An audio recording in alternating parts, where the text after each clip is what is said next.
पितो घरामध्ये, फिल्टर आहे घरात? आरो आहे का? आरो आहे, फिल्टर आहे, कुठलं ना कुठलं हेमा मालिनी ज्या ताई आपल्या ऍड करत होत्या, कुठलं केन, तर ते पण मशीन आहे काहींच्या घरात, आहे की नाही? काही लोक कॉर्पोरेशनचं पाणी पितात, काही लोक विहिरीचं पाणी पितात, काही लोक बोरिंगचं पाणी पितात, आणि काही लोक असे वेगवेगळे छोटे मोठे 2-3 हजाराचा, 5-6 हजाराचा, सगळं 10 हजाराचा, 25 हजाराचा आपण फिल्टर घरात बसवतो आणि ते पाणी पितो.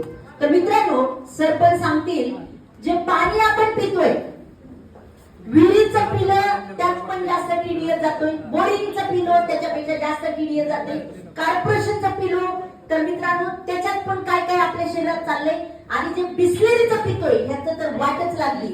कारण काही असं पाणी आहे ज्याचा जसं टीडीएस जास्त आपल्या शरीरात जातो, आणि बिस्लेरी अशा आहेत की ज्याचा काहीच टीडीएस जात नाही.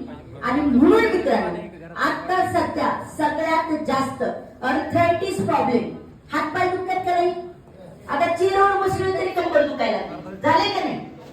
बसलं तरी उठू वाटत नाही, उठलं तरी बस वाटत नाही, किंवा बसलेलं आता उभी आहे मी तर असं वाटेल की कधी बसेल.